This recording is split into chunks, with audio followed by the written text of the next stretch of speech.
Waktu saya membuat seri ini itu tujuannya adalah mempelajari routing di Next.js 15. Kebetulan di sini saya langsung mempraktekkan bagaimana di front page, bagaimana di dashboard, bagaimana di autentikasi dan segala macamnya.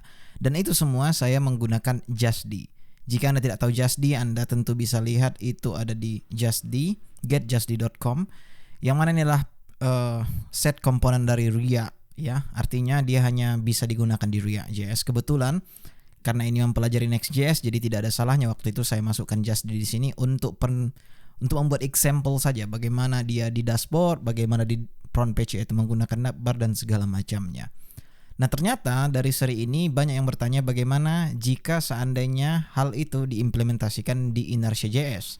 Tentu itu sangat mudah sekali. Harusnya juga tidak sekompleks yang ada di Next.js 15. Nah, oleh karena itu kita akan menggunakan langsung saja yang namanya Inertia.js, yaitu adalah starter kit untuk menggunakan JustD. Tentu Anda bisa menggunakan Laravel from scratch.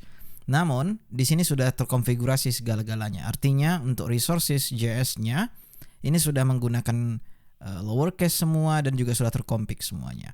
Nah, sehingga apa yang bisa kita lakukan? Kita bisa langsung saja copy apa yang ada di sini untuk clone, atau kita bisa menggunakan Composer ya untuk melakukan hal itu, create project dengan cara seperti ini. Alright, sekarang harusnya ini bisa kita copy dan kita paste di sini. Dan kita buat aja namanya itu chord. Alright, setelah itu saya akan Ctrl C dulu dan kemudian kita akan cd into chord. Kemudian di sini saya akan membuka di text editor yang saya pakai. Tentu Anda bisa menggunakan apapun yang Anda inginkan. Nah, yang paling pertama, jika Anda tidak tahu, di sini saya akan memberitahu tipsnya ketika Anda menggunakan starter kit ini. Itu sangat simpel sebenarnya.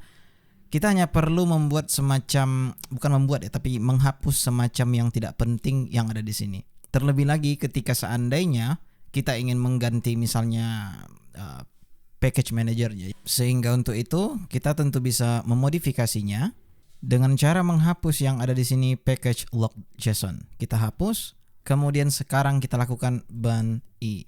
Kemudian dengan begitu dia harusnya akan langsung mengambil atau sudah mengatur package-nya menjadi ban ya. Nah, jika Anda perhatikan di sini ada commit line yang mana ini saya gunakan untuk mempublish project tersebut. Sehingga sebenarnya itu bisa tentu kita hilangkan kecuali memang Anda membutuhkannya. Commit line CLI, commit line config conditional. Saya copy yang ada di sini, kemudian kita buka terminal. Ban, remove, kemudian di sini juga kita remove yang ini dan yang ini juga. Setelah itu yang ini juga. Kecuali memang Anda butuh, ya that's fine, Anda bisa memakainya.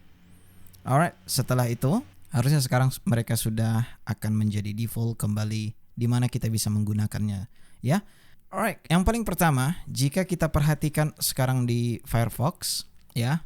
Tentu Anda bisa menggunakan Heart untuk itu atau Anda bisa menggunakan PHP Artisan Serve. Berhubung karena saya memakai Heart di sini sehingga saya bisa mengetikkan core.test. Pertama kali Anda akan melihat hal seperti ini yang mana katanya with manifest not found. Tidak usah khawatir tentang itu. Kita hanya perlu menjalankan di sini boon run build ya seperti ini atau npm run build juga bisa. Dan harusnya sekarang jika kita refresh dia sudah akan berhasil seperti ini dan sudah setup untuk front page bisa dibilang seperti itu. Kemudian sekarang karena kita ingin mengeditnya, kita bisa lakukan boon run dev. Kemudian dia akan start development servernya dan ya kurang lebih seperti ini. Perhatikan, jika Anda perhatikan di sini dia ada inertia.test, kemudian sekarang kita pergi ke .env file. Kita akan ganti dulu yang mana ini akan menjadi URL kita sekarang. Jika Anda menggunakan Artisan Serve maka Anda bisa membuatnya menjadi localhost dan segala macamnya. Alright. Kemudian di sini DB-nya itu sebenarnya tidak mesti kita dalami ke DB karena kita hanya berbicara tentang layer di sini. Tetapi untuk real-nya saya akan mencontohkan nanti untuk membuat semacam data yang bisa kita fetch langsung di dalam Inertia ini ya. Sehingga yang paling pertama kita lakukan adalah register.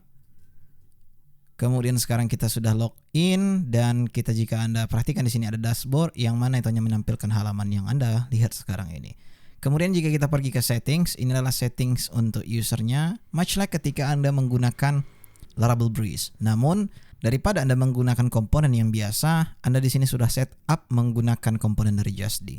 Tips untuk Anda lagi, ketika Anda ingin mengganti temanya, itu mudah dengan cara menggunakan MVX. Just di CLI, letters, theme, kita buat di sini misalnya itu Jing, dan dia akan bertanya kemana kita arahkan tema tersebut. Jika Anda perhatikan dia di sini bertanya pada path yang ada di CSS, up CSS, kita akan tekan yes di sini. Dan jika Anda perhatikan juga di sini, are you sure you want to override? Yes. Dan seharusnya sekarang jika kita lihat, maka temanya sudah berganti. Yang mana tadinya dia akan membawa default dan sekarang dia sudah merubahnya. Bahkan jika Anda ingin melihat lebih banyak lagi temanya, tentu tidak usah memasukkan parameter.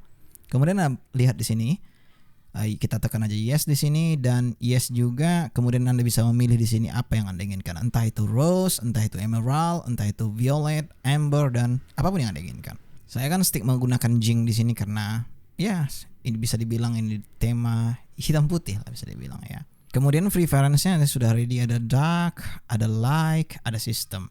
Sehingga jika kita pilih seandainya system di sini, maka jika saya toggle system preference-nya kita refresh, maka dia akan sudah menjadi putih di sini. Nah, sehingga jika Anda tidak mau sistem, Anda bisa ganti tentunya sesuai kebutuhan yang Anda inginkan. Refresh, maka dia akan menjadi dark. Atau Anda bisa langsung preference-kan di sini menjadi dark, light, dan ya, whatever lah. Dan ini sudah ready sebenarnya.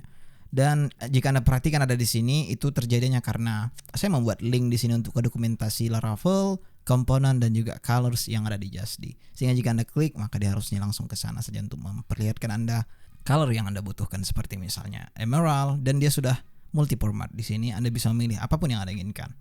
Bahkan jika seandainya kita copy, dan jika Anda perhatikan itu hasilnya adalah format Tailwind yang bisa kita langsung copy ke variable yang ada di global CSS atau up CSS.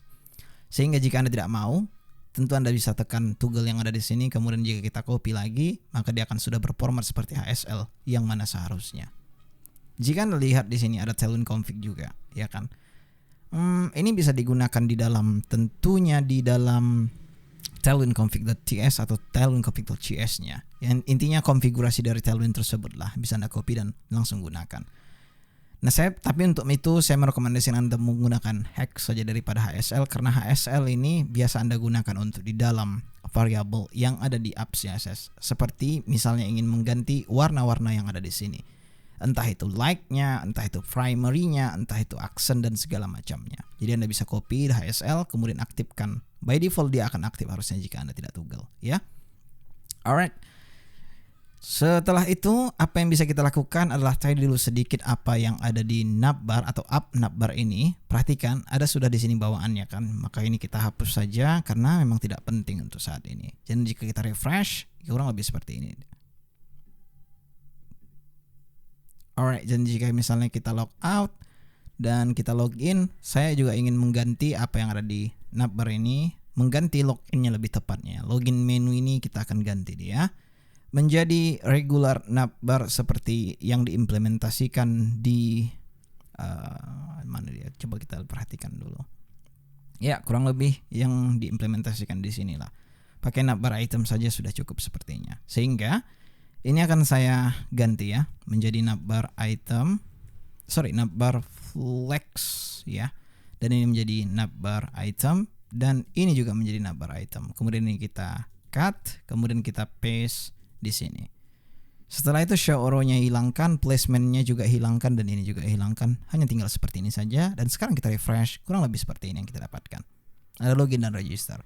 Nah, jika Anda ingin membuatnya button, tentu Anda bisa melakukan apa yang Anda inginkan di sini. Seperti misalnya memberi class name, terus Anda buat di sini button style, yang itu langsung diimport dari mana dia? Button style ini dia dari UI.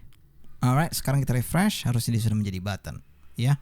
Namun ini terjadi ada kesalahan, saya rasa terjadinya karena di sini kita menggunakan nav item yang mana by default dia sudah force untuk menggunakan yang namanya white color ketika di hover. Sehingga jika Anda tidak mau, tentu Anda bisa menggantinya di sini menjadi link yang itu bisa Anda import dari UI juga. Sehingga apa yang terjadi sekarang, jika Anda hover maka dia sudah baik-baik saja. Bahkan ketika Anda ingin mengganti size-nya itu sangat mudah sekali. Size kita buat di sini small. Kemudian appearance-nya kita bisa buat di sini outline, ya. Sehingga sekarang kita refresh, ini dia. Begitu juga ketika Anda ingin memakai yang namanya navbar item untuk registernya, Anda tentu bisa melakukan hal yang sama. Saya akan undo the step karena memang kita ingin membutuhkan hal default yang diberikannya. Seperti ini saja. Dan saya berpikir juga untuk tema yang ada di sini kita hapus saja karena by default dia sudah ada di sini. Jadi bisa kita toggle. Sehingga untuk itu, mari kita hilangkan dulu apa yang ada di sini. Refresh. Harusnya dia sudah ada akan hilang. Oh, belum. Coba apa yang terjadi? If not out user team switcher. Ya ini untuk compactnya ya. Terjadinya karena jika itu di mobile. Sehingga jika Anda perhatikan ini, kita hilangkan dia atau kita komen aja, maka dia akan sudah hilang di sana. Sehingga sebenarnya ini akan kita hilangkan. Kemudian juga ini akan kita hilangkan sehingga kita dapat kurang lebih seperti ini. Very cool. Tapi harusnya saya akan force dia sini untuk menggunakan teks SM daripada teks LG seperti itu. Atau kita bisa buat default tentunya pada navbar item tersebut karena ini kan komponen yang sifatnya copy paste sehingga bisa kita modifikasi sesuai keinginan kita sendiri. Yaitu jika Anda perhatikan ada LG teks SM di sini, itu akan kita hilangkan LG-nya dan kita force dia menggunakan teks SM maupun di mobile maupun di desktop. Very cool. Dan ini sudah responsif harusnya ya. Sudah ready bahkan untuk navigasi yang ada di sini dan segala macamnya. Alright, harusnya di episode berikutnya kita akan langsung implementasikan kurang lebih dashboard untuk seorang user. See you soon.